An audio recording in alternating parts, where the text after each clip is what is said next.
Untuk dan satu ulasan sangat menarik dari syahbudin.com. Fitnah makin berleluasa sampai raja pun jadi mangsa dan kerajaan mesti berani bertindak segera. Semua kita tentunya setuju bahwa sekarang ini fitnah tumbuh begitu subur, bercambah, bersilih ganti dan marak dengan berleluasa sekali. Setiap hari ada saja fitnah disebarkan dan dengan bantuan pelbagai saluran media sosial. Ia dengan pantas menjadi olahan sebuah hidangan enak yang terbuka dipersembahkan untuk dijamah oleh sesiapa saja. Dan tentunya semua orang juga setuju bahwa fitnah ini lebih berkembang ketika PAS menjadi pembangkang. Ada fitnah yang segera disedari oleh pembuatnya, lalu mereka segera memohon maaf dan tidak kurang yang kebenarannya hanya terbukti setelah dibawa ke mahkamah. Menurut ulasan awal dari syahbudin.com ini, perenggan awal yang saya lihat, yang menariknya, dan tentunya semua orang setuju bahwa fitnah ini lebih berkembang di ketika PAS menjadi pembangkang. Adakah pemfitnah-pemfitnah ini datangnya dari kepimpinan PAS ataupun Perikatan Nasional?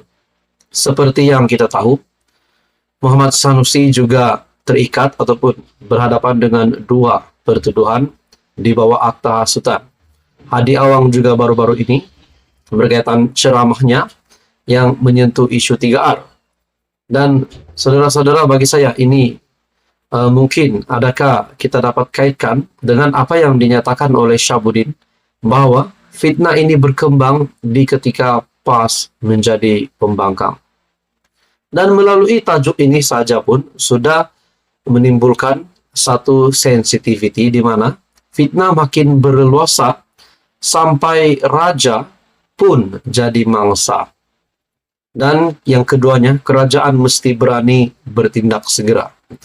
Adakah maksud di sini kerajaan mesti berani adalah semua pemfitnah ataupun semua yang menyentuh kedudukan majelis, kedudukan institusi diraja, kedudukan raja-raja Melayu yang di Pertuan Agong, Istana Negara ini patut dikenakan tindakan, patut dipenjara ataupun sekadar dikenakan tindakan. Dalam ulasan ini lagi, ada fitnah yang disedari oleh pembuatnya. Macam dalam kes fitnah aset tabung haji. Kononnya dijual kepada bukan Islam setelah bertahun-tahun melalui proses mahkamah. Hari ini, pembuat fitnah itu sendiri menarik balik rayuan atas hukuman yang telah dijatuhkan oleh hakim. Ini bermakna akhirnya tukang fitnah sendiri sudah mengaku kalah dan tidak mampu lagi mempertahankan apa yang difitnahkan itu.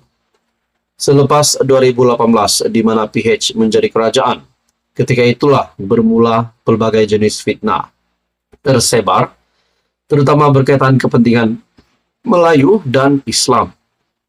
Semua fitnah itu, jika diteliti, dicipta dan disebarkan, hanyalah semata-mata untuk memburukkan kerajaan karena ada DAP di dalamnya. Kemudian setelah PH tumbang melalui langkah Sheraton dan PN yang di dalamnya ada PAS menjadi kerajaan, tidak pula kedengaran ada fitnah-fitnah berkaitan Melayu dan Islam.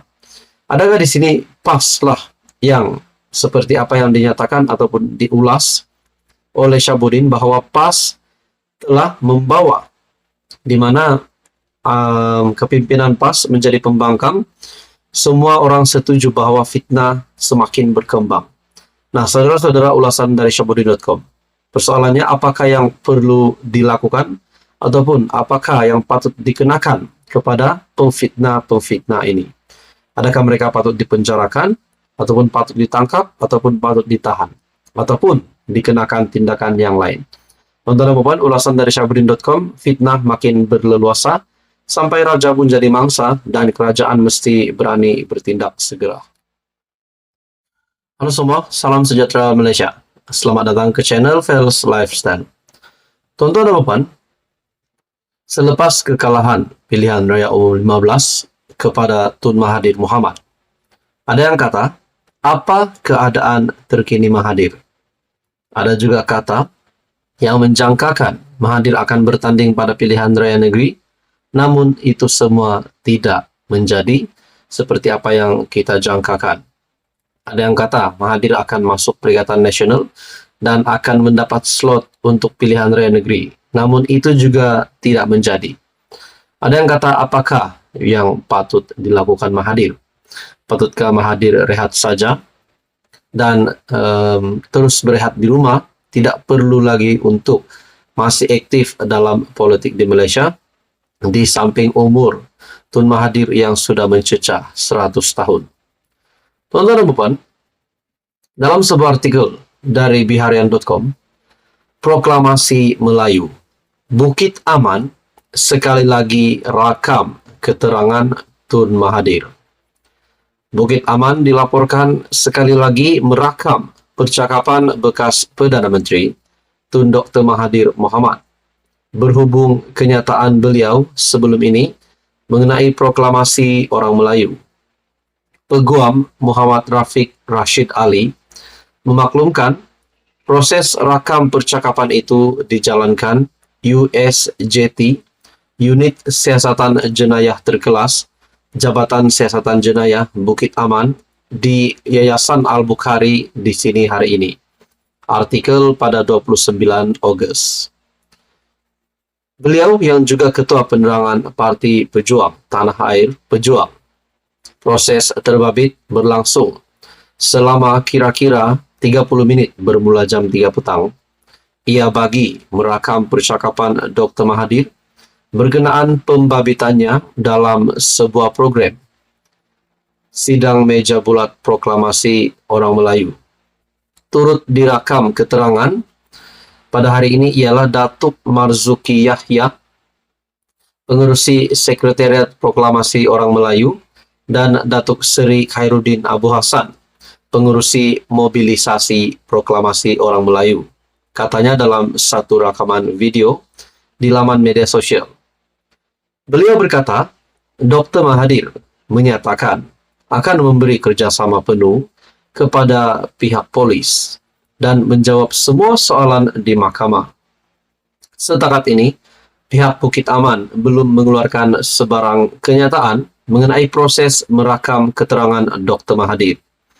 Pada 2 Jun lalu, USJT merakam keterangan bekas Perdana Menteri itu berhubung kenyataan beliau yang didakwa berunsur penghinaan berkaitan institusi diraja serta proklamasi orang Melayu.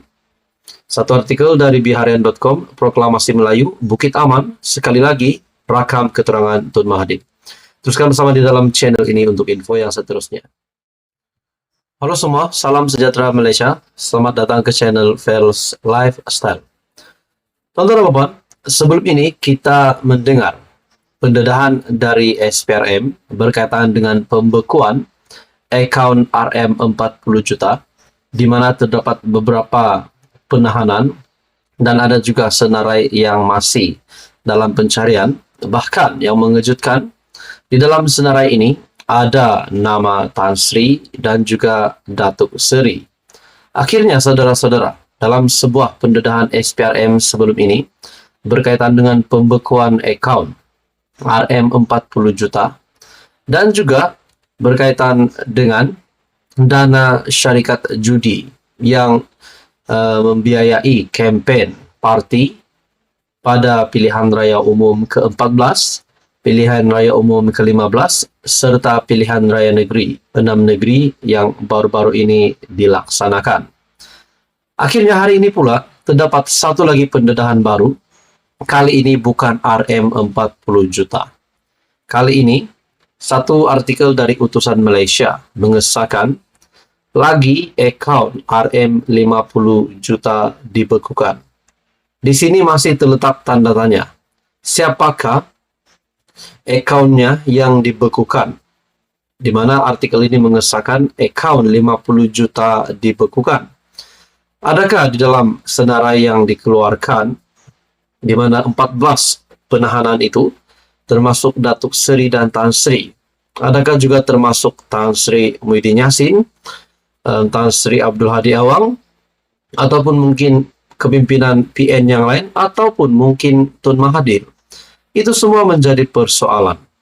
Dalam artikel ini, dari utusan Malaysia, beberapa lagi akaun milik individu dan syarikat dibekukan Suruhanjaya Pencegahan Rasuah Malaysia bernilai RM50 juta berhubung siasatan pemberian rasuah oleh syarikat perjudian itu. Satu sumber memberitahu utusan Malaysia, nilai itu merupakan pembekuan aset terkini yang dilakukan SPRM hasil penahanan 14 individu, termasuk Tan Sri dan Datuk Seri, berhubung siasatan pemberian rasuah oleh syarikat perjudian itu, menurut utusan Malaysia. Jadi sebelum ini kita mendengar RM40 juta, hari ini pula RM50 juta lagi dibekukan. Jadi persoalannya siapakah pemegang akaun syarikat ataupun individu yang dibekukan ini sehingga RM50 juta? Menjadi tanda tanya, adakah Tan Sri Muhyiddin Yassin, adakah Tan Sri Abdul Hadi Awang, ataupun mungkin Tun Mahathir? Nah, ini semua pun masih menjadi persoalan. Saudara-saudara, sekian saja untuk ulasan kali ini. Teruskan bersama di dalam channel ini untuk info yang seterusnya. Mohon bantu channel ini, mohon jasa baik Anda untuk bantu channel ini dengan menekan butang like, share, dan juga subscribe.